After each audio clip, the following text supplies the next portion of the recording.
Hey, I'm Jenny. I am your astrologer. You might not see me on cam too often. I'm very self-conscious. Um, but this is what I look like. This month's free reading is given to us by one of the lovely subscribers on Astrolada's channel. And the question is, will I marry? There's a lot of good stuff in this chart analysis, so I encourage you to kind of listen in and extract knowledge and information. Um, and maybe even a different way of looking at the chart or even looking at yourself. And I just wanted to, before we get into the reading, I just want to touch base because, this particular question is so important to so many of us. Marriage really is more about having someone to share things with and feeling like somebody's got your back and you're not alone in life, all the things that are important. Um, and I don't know that there's ever going to be a day when we get to an age where it's just not important to us to have companionship and someone to share with that we can trust.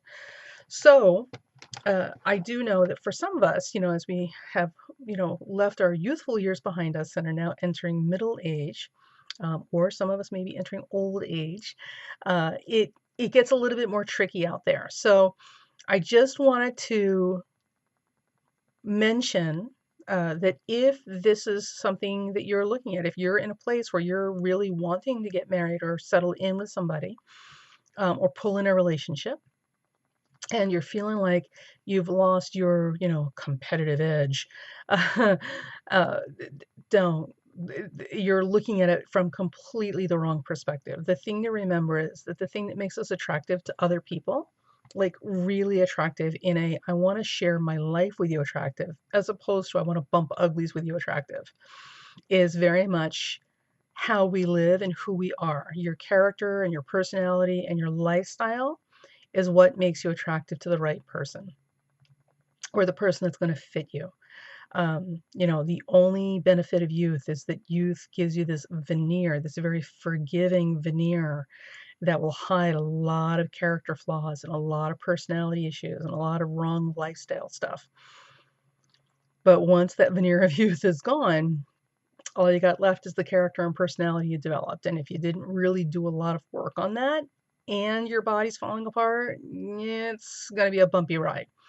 So if you're finding yourself in that special place in life that some people might call midlife, or even older life, mature life, and you're looking for someone to spend time with, do not despair. It's not about being 20 and looking like Barbie and Ken.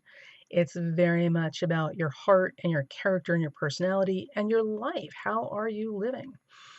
So things to consider, when we're pondering, the great questions of will I find someone to marry, or will I get married?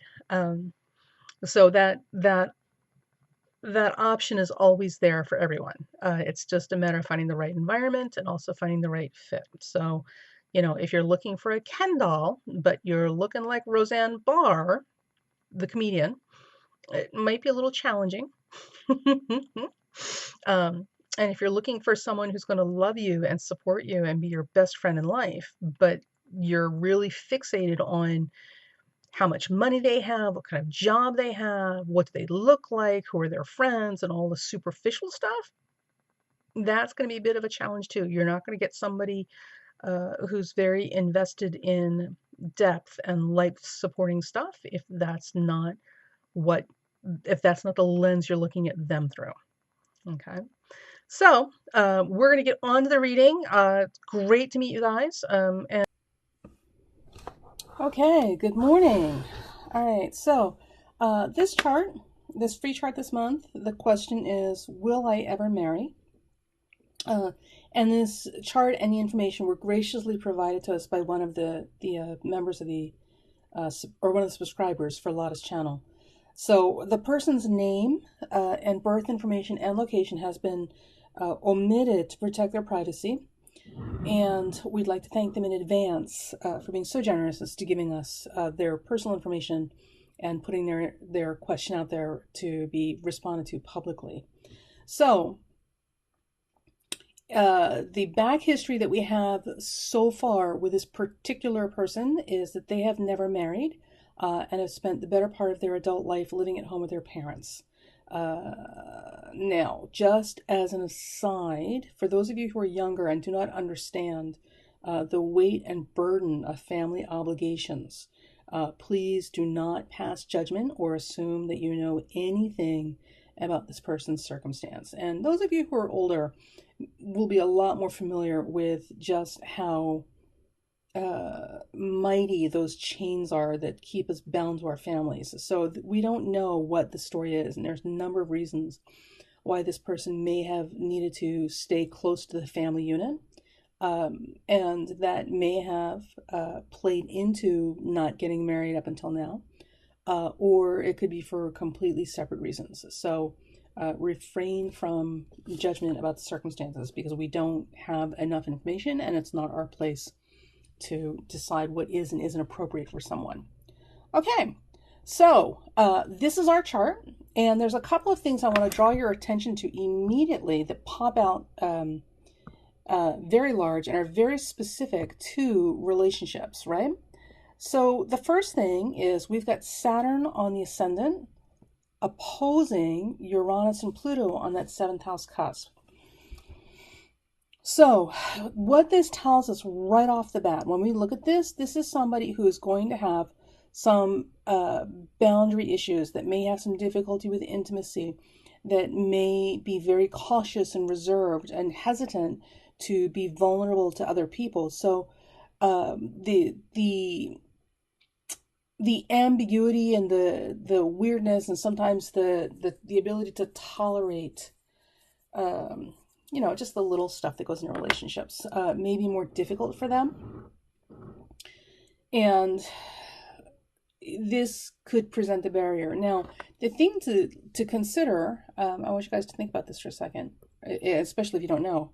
Right here, Saturn anywhere near the 1st house or the 7th house means delays. It also means restrictions. And it also means obligations.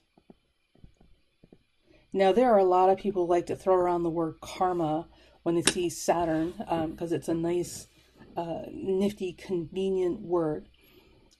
But the real actual definition of karma is consequence. So every action we take is dharma and also thought, and every resulting outcome from that action or thought is our karma. So karma is not necessarily this big mystical thing about what happens to you in another life. It's very much in the here and now, and karma literally just means outcome or consequence. So with Saturn on the ascendant, what we are showing is that there is the sense or the feeling of tremendous restriction that goes with relationships and being close to people. So there may be some fear and hesitancy because the sense of responsibility that comes with being in a relationship and the responsibility to the other person may be large enough that it is off-putting or a little overwhelming, maybe more than we can deal with. Also, maturity is a big factor. So issues of maturity either in the person or in their partners will come into play and typically don't resolve themselves to a point of being manageable and tolerable until much later in life. Saturn rules the period of life typically from 50 years on, or they say it's Uranus, but really Saturn kicks in much later in life because Saturn rules old people, Now, the other thing I want to draw your attention to is if you look, right? So Saturn here is opposing this Uranus-Pluto. Now, there are some people out there who will, because they see Pluto, right? They'll immediately jump to, the sky is falling, gloom, doom, trauma, disaster. Oh my Lord! It's not that bad. And there's a couple of things I want to point out. When you see Pluto anywhere in the chart, Pluto's has a number of different possible expressions. With Saturn-Pluto aspects, there are some significant things that we can count on appearing in the person's personality or their life experience as it shapes their personality. Remember, people don't develop in vacuums. So everything we are and everything that we become everything that we put together as part of our identity is also a direct result of our life experiences. So our experiences shape us as much as our responses to them. So Pluto is a very controlling, keep out warrior planet. Pluto does not play. And Pluto is very much about our deeper obligations and our major, like, humanitarian commitments, and the things that cut right to the bone. Okay, so Saturn goes deep, and Saturn is not about fluff and cotton candy and rainbows and unicorns, and neither is Saturn. So when we have Saturn and Pluto interacting with each other across the identity and relationship houses like this means that relationships in particular take on a much heavier tone and have a lot more gravity than they would for other people. So the whole all or nothing at all kind of intensity that we typically associate with Pluto, it is absolute with Saturn-Pluto aspects. So with Saturn-Pluto aspects, that's when you see that all or nothing at all kind of intensity and expectation in whatever these two planets are touching. So in this particular case, this is somebody who sees relationships as very much an all or nothing at all sort of endeavor, which for other people who don't hook up with this chart very neatly, they may find that extremely uncomfortable to deal with or very hard to deal with because they're not seeing it that seriously. And remember, Saturn and Pluto is not about fluff and cotton candy, rainbows and unicorns. It's very much about getting into the trenches for life, like life or death. That's it. This is what it's going to be, So right there, we can see that this is going to create some delays and some restrictions in terms of potential marriage partners in life, because it takes a very special kind of fit with this chart to find somebody who can handle that. Because this is not somebody who's going to enter into agreements lightly, and this is certainly not somebody who's going to take breakups very lightly. And the difference is, unlike the psychotic bunny boiling stalkers who you have no idea what you've just gotten into until it's too late, people with heavy Saturn-Pluto aspects, and especially in the angles, you can feel them coming. They're not hiding anything. These are the least conniving people on the planet. Even though it may seem different, they're really not, because it's all right there where you can see it. So people would know well in advance what they're walking into when they're approaching this person, and a lot of people can't handle that kind of intensity. So that is going to put the brakes on a lot of potential relationships, because people know their limits, or at least they should. So with that, so let me just move off that for a second, okay? So with that, now let's look at the other parts of the chart, all right? So when we talk about marriage, we're going to look at the 7th house, right? So the 7th house is Virgo, and that ruler is sitting right here in the 5th house, okay? And oh, look at this. We've got the sun right there on the 5th house as well. So we have a tremendous amount of 5th house activation in this person. So the 5th house has many different expressions. There's a bunch of different ways for this to express itself. In this particular instance, where this particular question is concerned, this has a lot to do with the person's experience and what they're needing in life. Because remember, your Saturn, oh my gosh, your sun is what gets you out of bed in the morning. It is what you need to keep yourself vital and dynamic and alive. And it is the thing that drives your train, okay? So with the sun conjunct in the 5th house, we know that this person, on a lot of levels, is driven by the desire to remain in a childlike, joyous state. Now, this is not the same conversation as wanting to be a child for the rest of your life.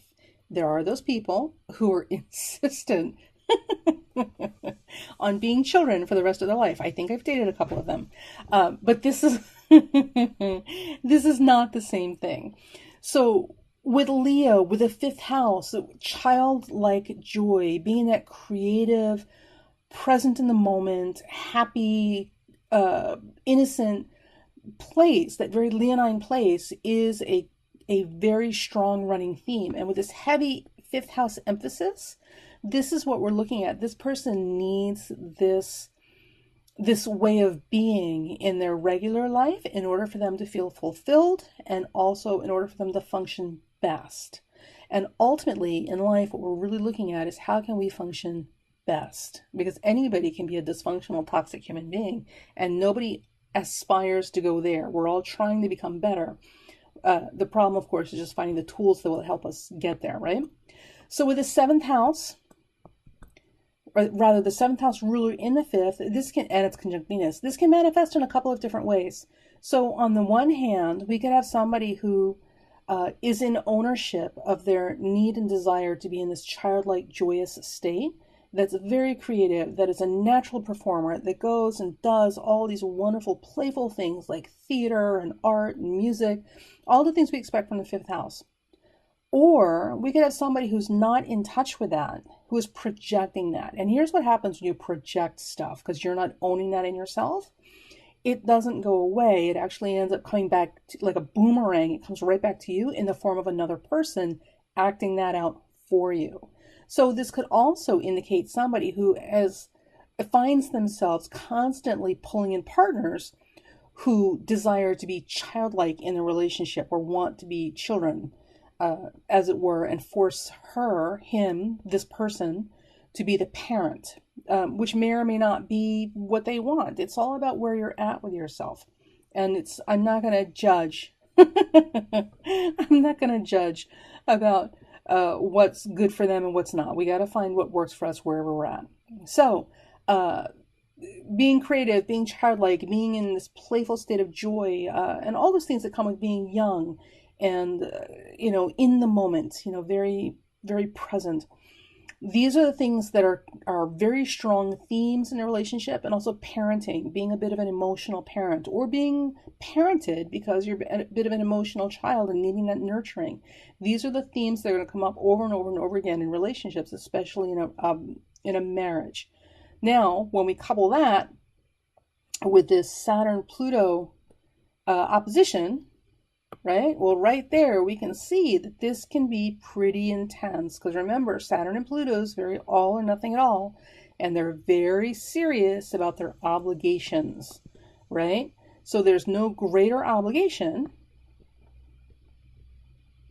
than emotional parenting, okay? And with that fifth house, all that seventh house energy is definitely popping up and expressing itself as this childlike sort of behavior. Now, some other things that are interesting about this particular person's chart, if you look, this person is, so remember, this person's been living at home, right?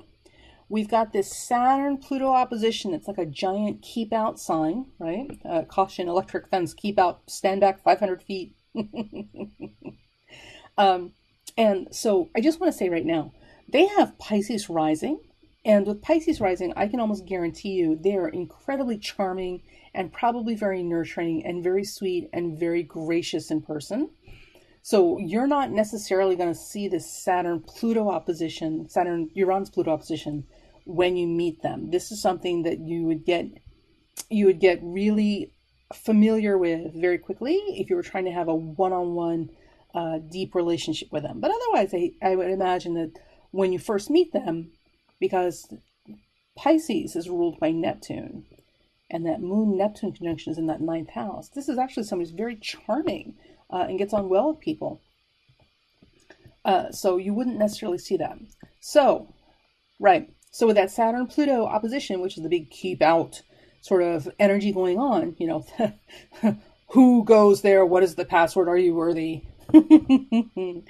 You would almost think that this is somebody who would shy away from relationships completely. Oh, nope, no relationships for me. That's it. I'm going to go live on a mountaintop with my goats.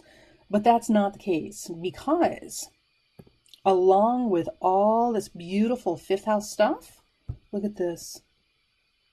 We have Mars in the relationship sign of Libra, okay?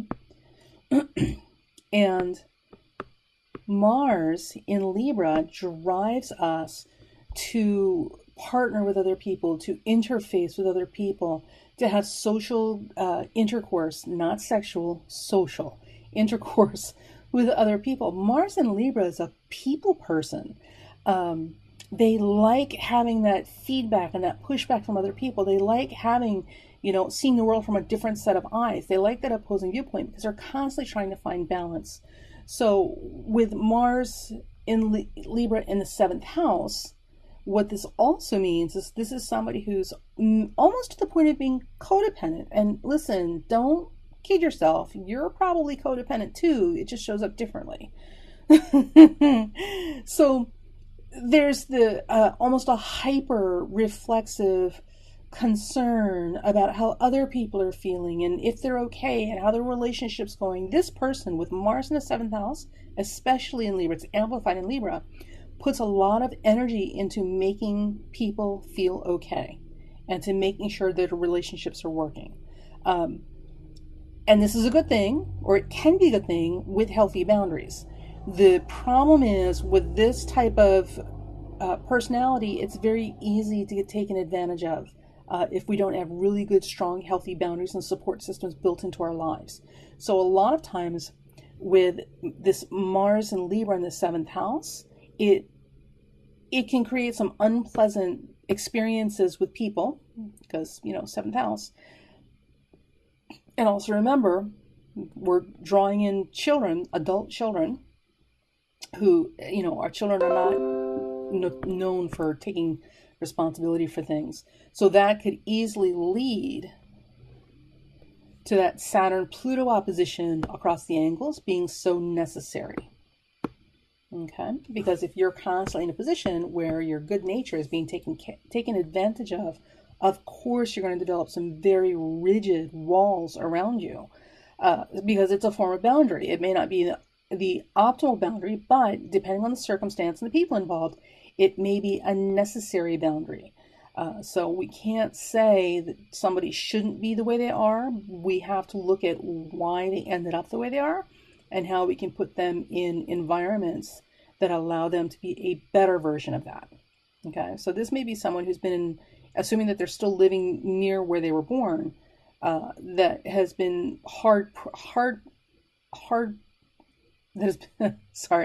that has been taken unfairly advantage of by people because of their good nature. So those boundaries, those tough boundaries may have been necessary in that particular environment.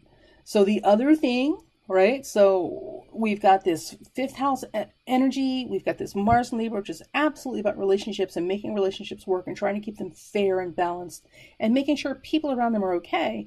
Oh my gosh. And look at this. We've got a Moon-Neptune conjunction in the 9th house, in Scorpio no less, right? So Neptune is the ruler of the ascendant, okay? And the moon represents our emotional needs, our subconscious, unconscious profile, right? So the moon is very sensitive and the moon is very much about our emotional landscape. And with a Moon-Neptune conjunction, people with this particular aspect, regardless of sign placement, are always much more sensitive. They're very daydreamy, they're very creative, they're much more easily hurt. They're not built to deal with the rough and tumble interactions of selfish people and coarse people and vulgar people. It hurts them in ways that we aren't necessarily understanding. So like my best example is when they talk about autism. For example, autistic people, one of the things they're learning is that autistic people tend to be hypersensitive to stimuli. So physical sensations, sounds, lights, colors. It's like wet chalk on a chalkboard to them. They're hypersensitive to it and it makes them crazy. So things that we take for granted and don't even feel or notice, imagine the volume turned up like to 100 and then you have to deal with it. And that's what we're learning about autism. That's kind of what we know so far about how they experience things. I mean, there's obviously more to it. So with a Moon-Neptune conjunction, regardless of sign, it's the same thing. So the emotional nature is The sensitivity is turned up 100 times. So things that we wouldn't necessarily be hurt, offended, insulted, bruised by, these people, I mean, it's like you may as well punch them in the mouth because it's so like, ugh, devastating to them in a very real way.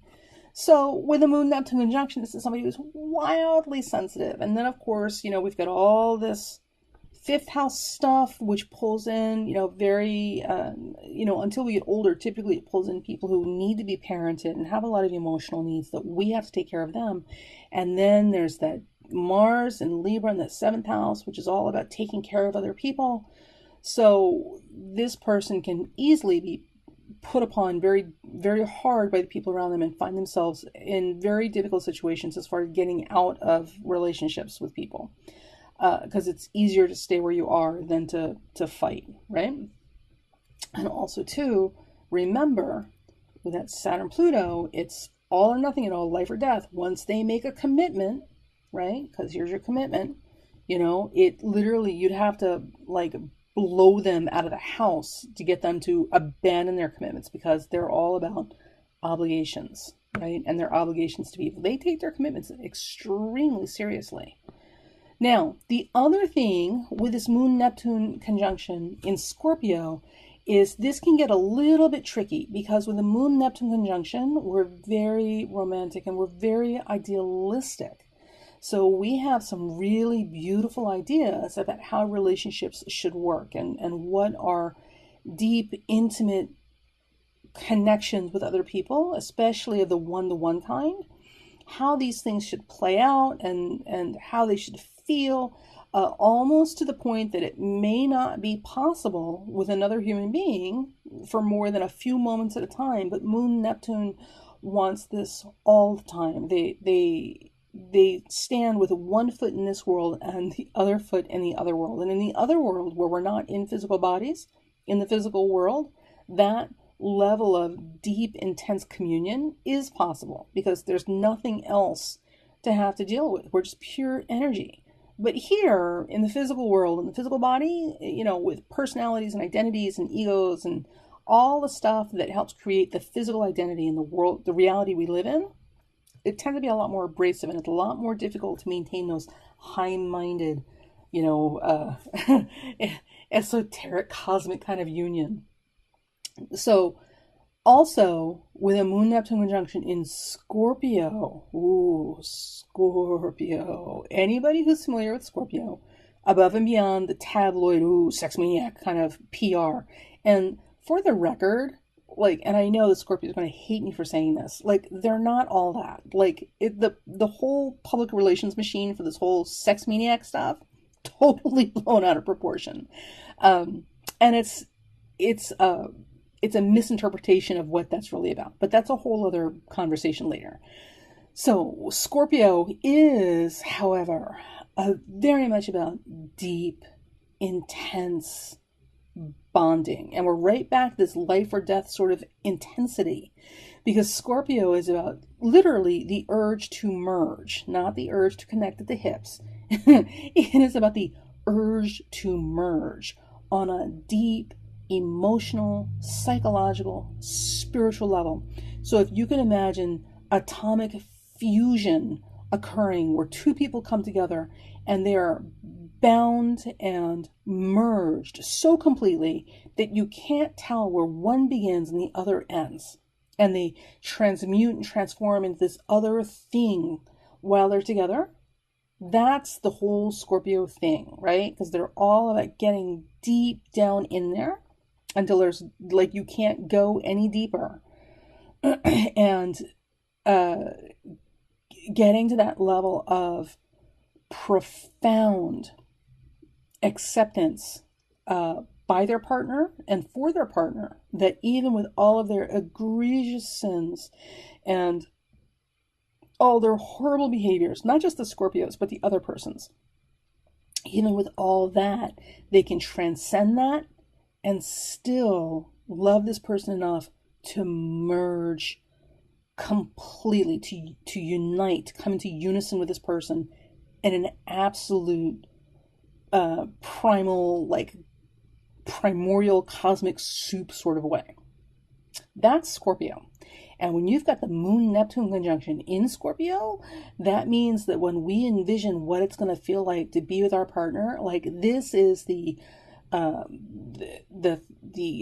is the word I'm looking for? The MGM Grand Cinema movie scope, color technology, whatever, like level of huge, large, grand vision that we see as possible for us in our relationships. And sometimes because it's Neptune, sometimes we forget that living in the physical world tends to create a bit of a challenge in getting to that place and staying there. So with that, but wait, there's more. Look at this. It's all right here in the 9th house. The 9th house has to do with our spiritual growth and expanding ourselves psychologically, spiritually, emotionally, physically. It's literally about moving forward in our evolution. And in Vedic astrology, the 9th house is very much about our spirit or our soul. It's an essential house.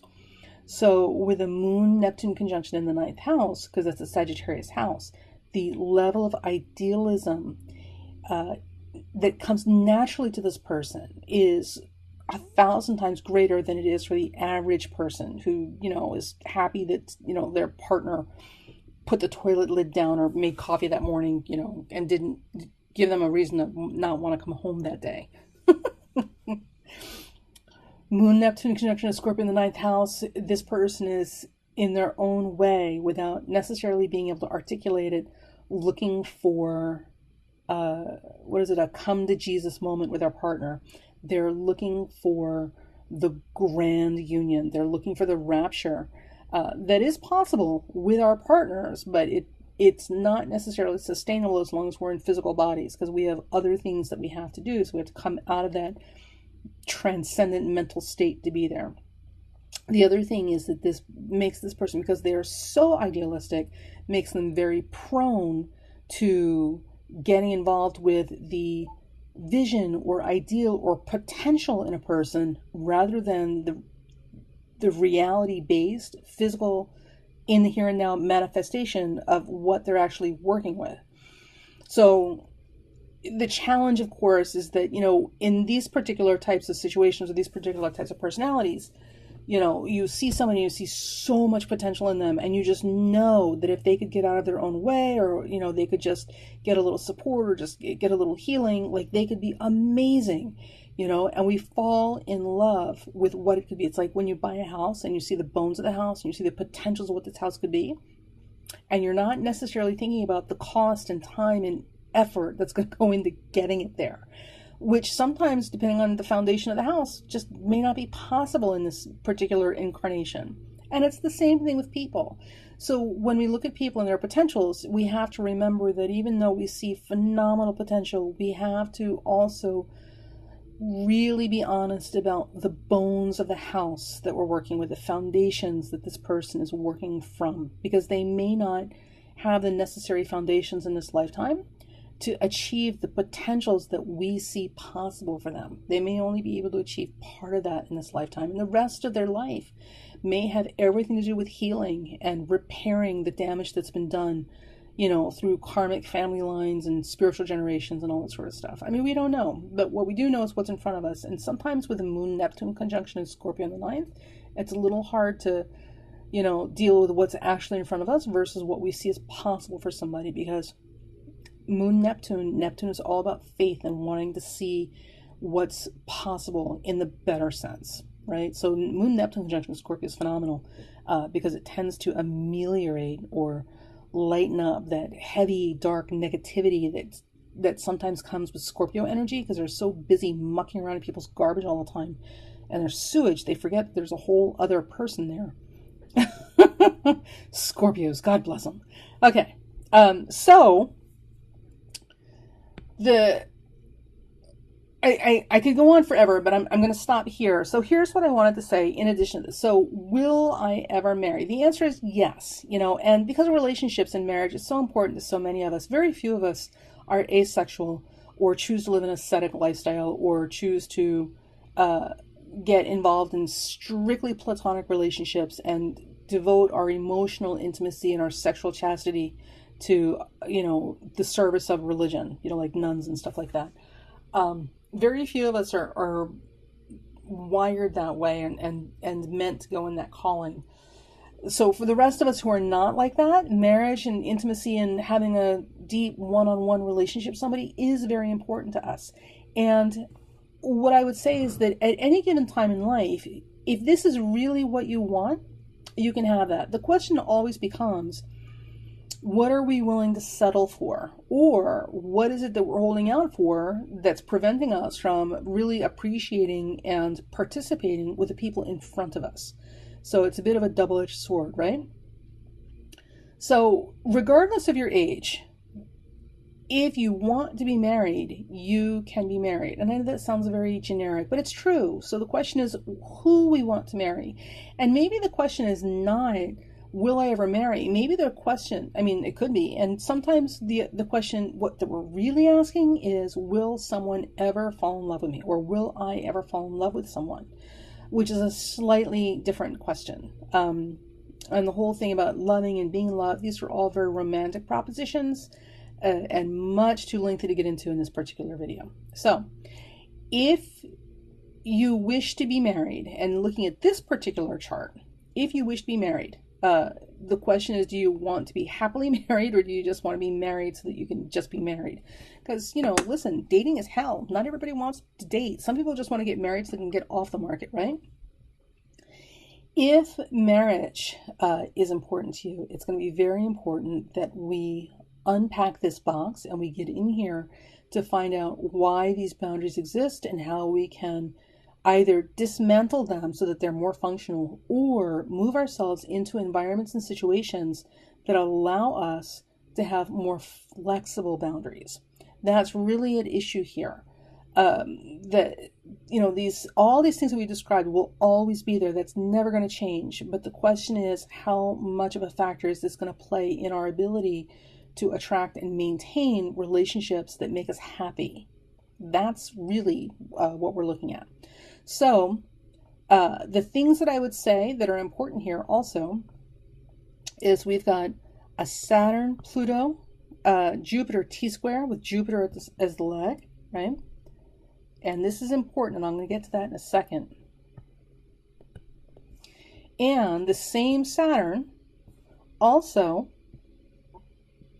is part of a grand trine with the Moon and Neptune and Sun. This is a beautiful aspect to have, but it's also a little challenging. So on the one hand, this grand trine offers us a lot of protection in life and a lot of support. So we have a lot of supports that keep us okay and safely navigating the ocean of people that we're dealing with at any given time. The other problem, of course, is that because it is a grand trine, which is a closed unit, right? And it's involving the personal planets, the Sun and the Moon, there's also the possibility that we can inadvertently get, what is what I'm looking for? That we can inadvertently find ourselves in a closed loop system where we just don't need to participate with other people. It's kind of like being on our own little island. We're good where we are, and we don't really need to be out amongst others. We don't have as much drive to extract what we need from other people, because that grand trine keeps us happily sustained on our own little island. So that can be a bit of a challenge.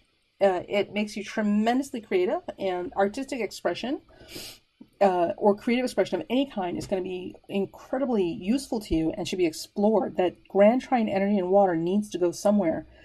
So let's put it to some really productive, beautiful use. But in terms of relationships, that can be, or it may have proven to be in the past, a bit of a hindrance, because you're literally perfectly happy to be in your own little head. And it's good there. Like, nobody can hurt you. It's all good.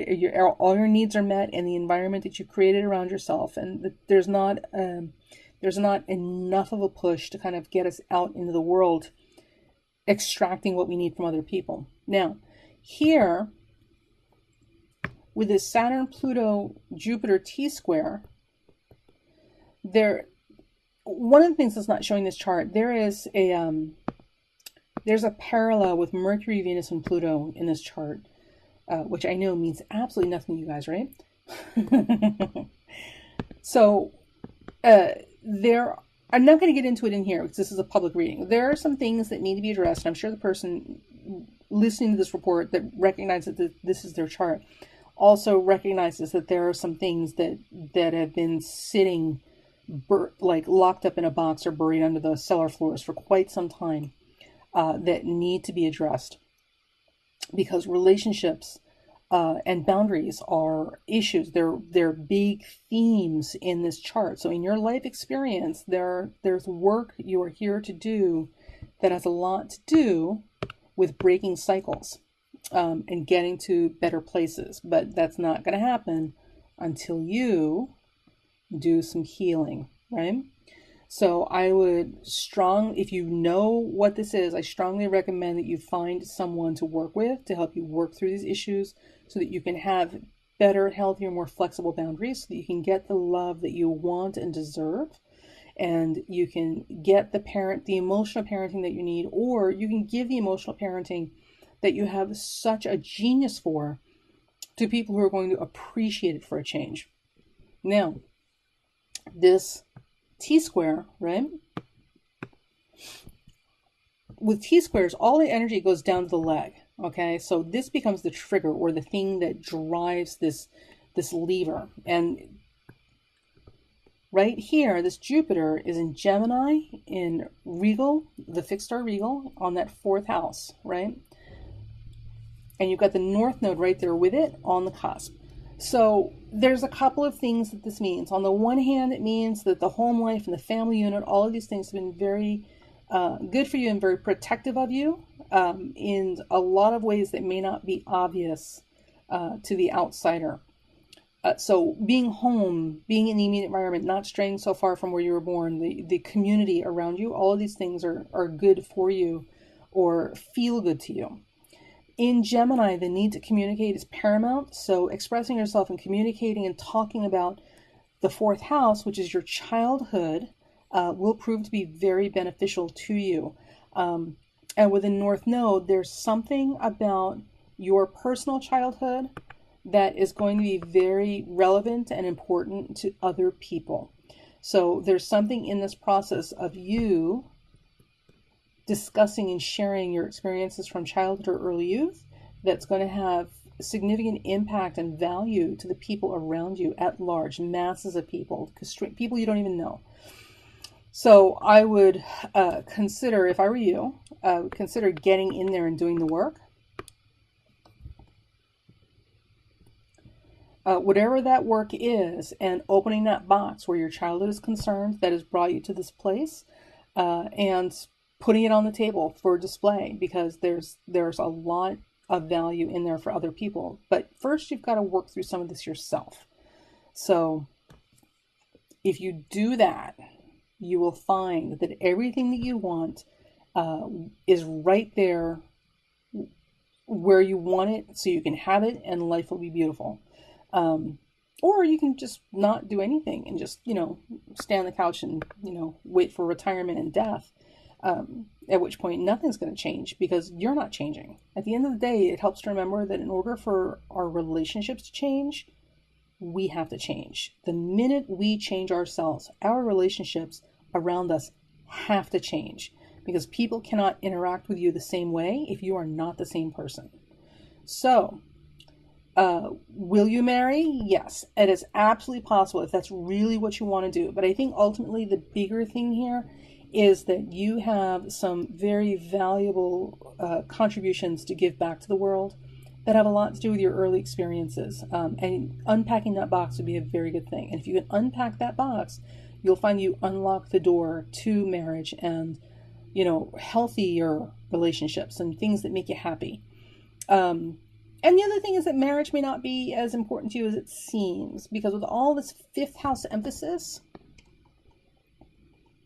I'm kind of thinking that you're going to be a lot happier in a relationship that's not legally obligating. So you're going to actually be a lot happier with a legal back door open, as it were, so that you can leave when you need to leave, and know that it's not going to be that much of an issue extricating yourself. So I'm not keen on legal obligations in relationships for you, like marriage, but certainly lovers, common law husbands and wives, um, common law husbands and wives in poly relationships, or polyandry relationships or polygamous relationships, whatever works for you. All of these things are certainly within the realm of possibility. I'm just not sure that making it an absolute legal obligation is going to be the best direction for you personally to go, because you carry this Saturn Pluto opposition and Uranus across those angles, and that's always going to make contractual obligations like marriage, which is a contractual social obligation, challenging for you. And when it comes to intimate relationships, having an escape hatch or the ability to get out when you need to without further reinforcing an overwhelming sense of guilt or failure that somehow you didn't do something right, is going to be very important, because you already, without this, tend to carry on a lot more guilt and sense of responsibility for the conditions of relationships than is appropriate or normal in many of these instances. So I don't think creating a more intense amplification of those feelings, should the relationship need to move on, is going to be helpful. So that is it, ladies and gentlemen. Thank you to this person so very, very much for sharing your chart. I hope you're doing well. And that's it. You guys have an awesome morning, and we will talk soon. Bye.